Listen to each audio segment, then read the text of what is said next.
Welcome back to another episode of Keen on Australia. Today we're looking at something a little bit different. You all know I'm up here on the Gold Coast. We talk a lot about Queensland, but now we've got someone a bit special on the show. We've got someone in Melbourne that's going to tell us about what it's like. A lot of people want to move to Victoria, so we thought we might as well get someone in and find out what it's like being down in Melbourne. For those that don't know you, Sarah, tell us a little bit about yourself. So Sarah, obviously, I'm a buyer's agent based about an hour and 15 minutes from the city. A mum of four boys, a former nurse and teacher, and I run two businesses with my fiance Jordan. So we have a bricklaying company and we also have a buyer's agency.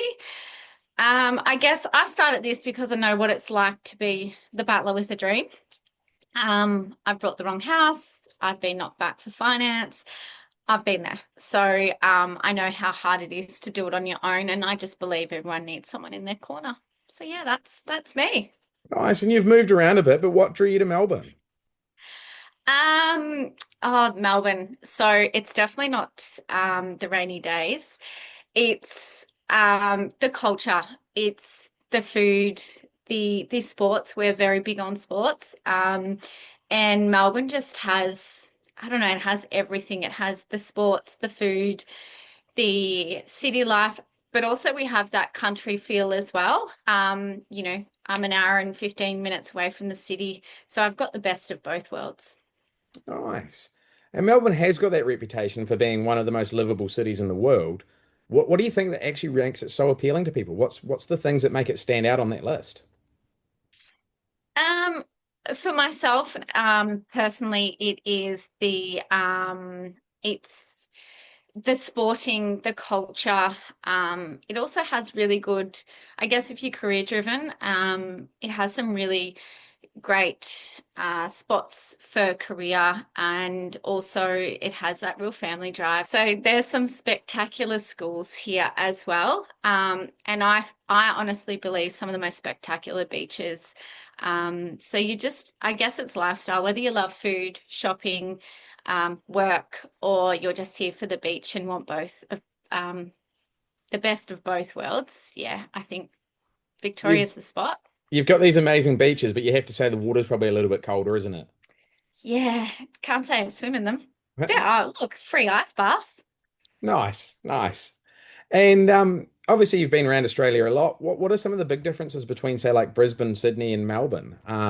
Obviously Melbourne's one of the biggest cities we've got here, but what makes it a bit different to say up here in Brisbane? Um, well, for me, I think Brisbane feels Brisbane does feel quite relaxed. Sydney to me feels rushed, where I feel Melbourne's more authentic. Um, it's creative, it's diverse, it just has real soul. Like it's just got a buzz about it. Um, it's not about showing off. It's about belonging, I guess. You'll find the local cafe that knows your name. You'll find that community around the local footy club or the school. And I just feel it's more personal, and that's what makes it home. Nice. And for someone considering the move to Melbourne, what sort of areas can they look at? Obviously lifestyle and budget depending, but like break us down a little bit of where they could go in Melbourne with budgets and options. Um, so the first thing I ask is what season are you in? So if you've got a young family, you want safety, so schools and a bit of space. So think, I guess, like Berwick, Gisborne, Bendigo as well. If you're in that career grind, Brunswick, Carlton, and South Melbourne, that's where you can grab like a coffee at Code Black on your way to work. And then if you're chasing lifestyle, the Morning Peninsula, you've got Torquay, or you've even got Kilcunda if you love the coast. So I guess it comes down to your season and obviously budget. You do have the likes of, those sort of Berwick areas, which are a little bit more expensive, but it's just really what season you're in and what we need to factor in to find that, I guess, spot to move to. And what if someone had no budget? Where is the premier place to live in Melbourne? If they literally could Oh, rent or buy anything they wanted, where are those real premium areas? I'd have to say for myself, it's that Mornington Peninsula sort of area. But then if you're wanting to go, you know, to real city, I'd be looking at that, Brunswick, South Melbourne, Berwick, Carlton sort of areas. Um, but yeah, to me, I think my favourite spot's the Mornington Peninsula. Nice. And what Hmm. sort of challenges are people facing when they're going to rent or buy a house in Melbourne? Is there a lot of demand? Are you seeing lots of people at open homes? Um, yeah, but I think what I've come across is fear. So, people are scared to make the wrong move. Obviously to overpay, to miss something, and I guess to trust that wrong agent. Second one is fatigue.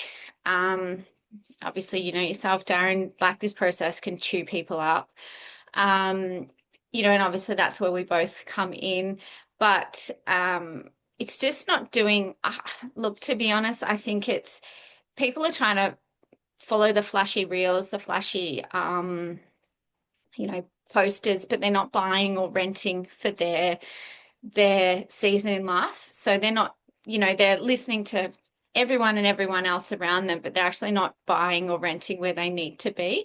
And then, yeah, it just becomes crap. And, the market here is hot. There's not a lot on the around at the moment. So what comes up, I guess, they need to be ready. They need to be ready to move really fast. If something good comes up, you need to jump on it really, really quick.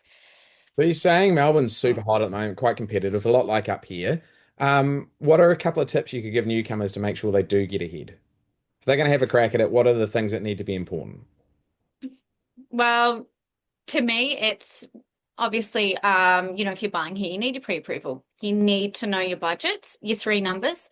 So when I say like your three numbers, your ideal, you're the best buy and that number to walk away.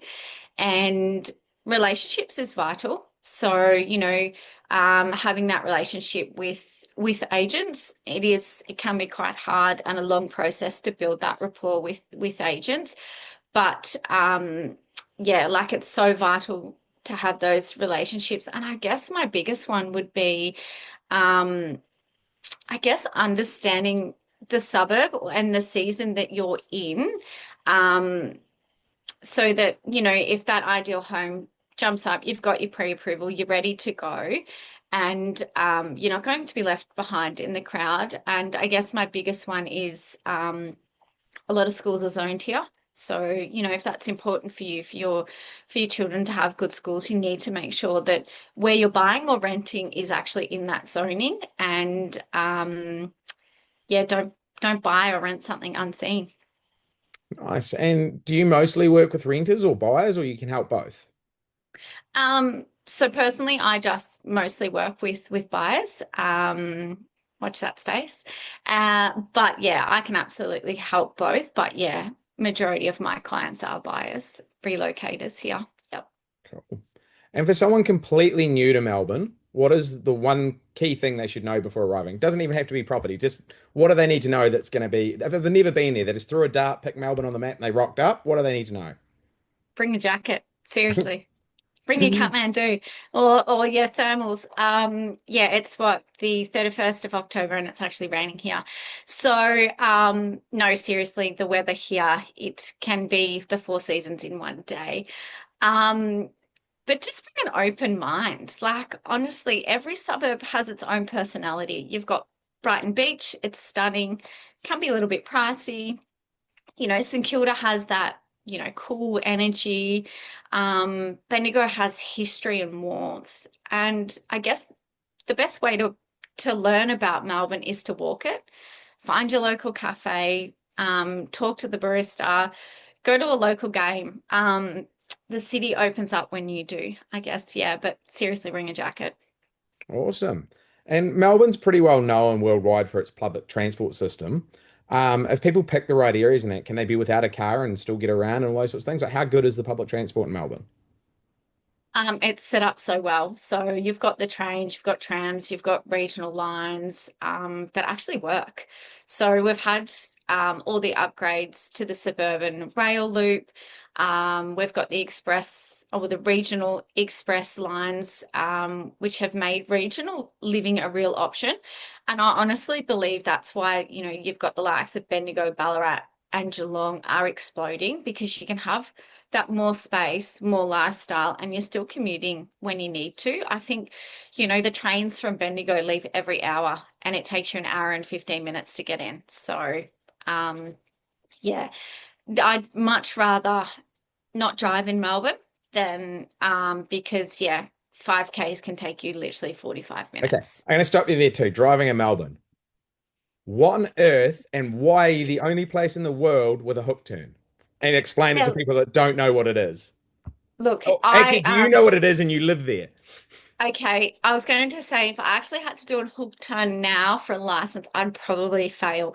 But you have to do your right hand turn from the left hand lane, but there's a little hook turn light to wait. So yeah, no, You sort of it's park crap. out in the middle of the intersection, don't you, on the left-hand side waiting and then cut across all the lanes to the right, don't you? Yeah, yep, yep. So yeah, I think that's where a lot of accidents happen. I'll be honest, if there's a hook turn, I just go to the next set of lights, and just keep driving around until I don't have to do the hook turn. To be fair, Um, everyone I know from Victoria has yet to give me a good explanation of a hook turn. They all yeah, basically no, say, you just avoid it and go to the next set of lights. yes, absolutely. Like it's stupid. I have no idea why they have that, but yeah. Okay, let's get to the important part. Food. Melbourne's known about its Mm. food culture. Where are some highlight places you'd tell someone to go when they get here? If there's, and they could be a little cafe, they could be a donut shop, they could be a full-on restaurant. What are some of those things you're like, you just need to go here? Oh, where do I start? So grab a coffee at Proud Mary. Um, they do a killer coffee.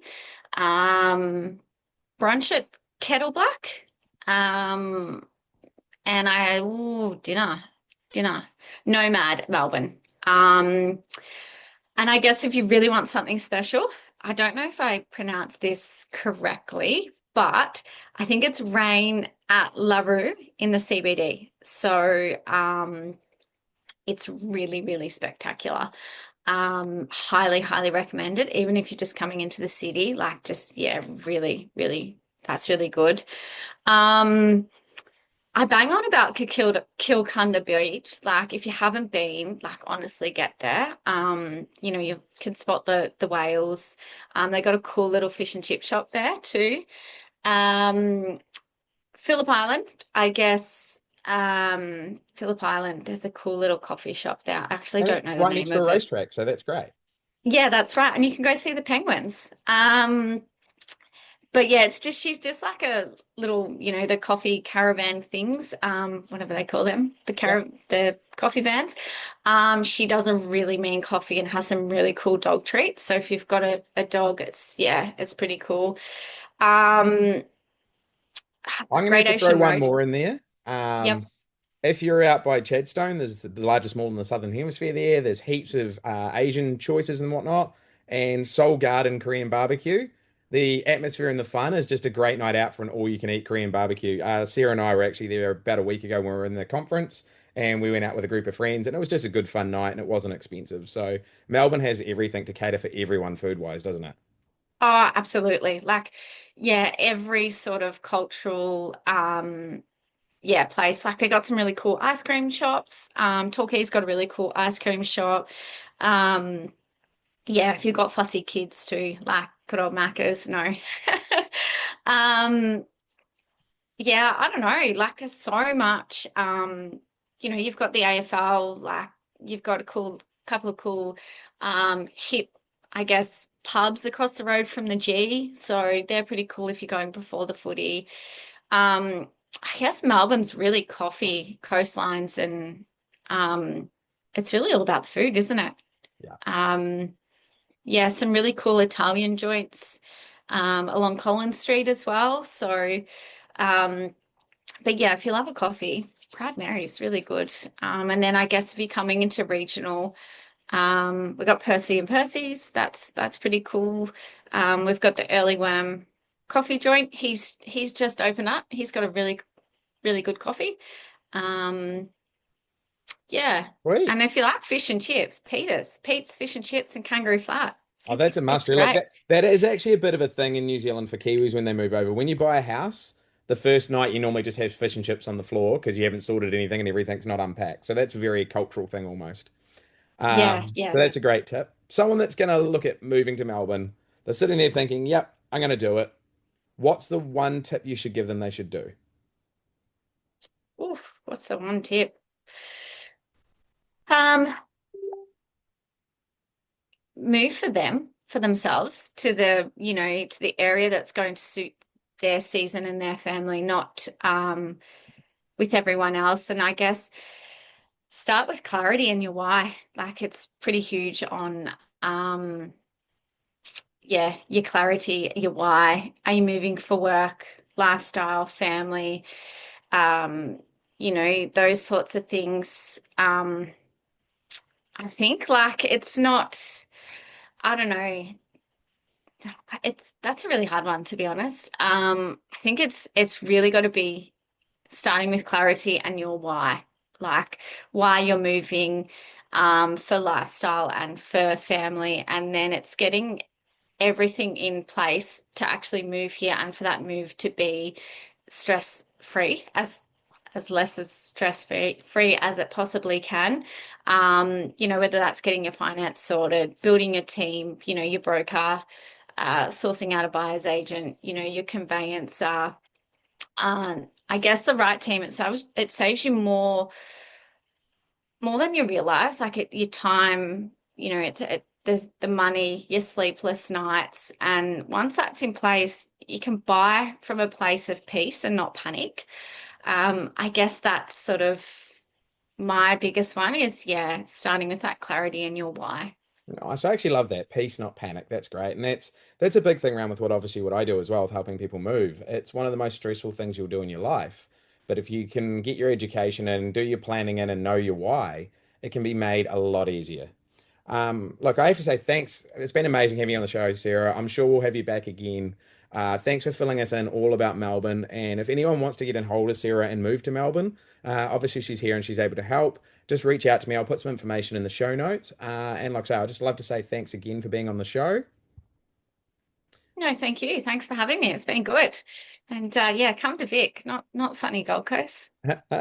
We'll see. A lot of people are moving to both, and it's great. And hey, thanks for listening to another episode of Keen on Australia. We've got some more coming up. We're going to be going over more with moving money to Australian super. Hopefully, not too far away. We've got a special episode again with Santa coming on because we're getting to that time of year. And we'll give Carrie on Anne on soon too. She wants to talk about rental relocation for people so they understand a bit more about that. So we'll see you all again soon on the next episode of Keen in Australia.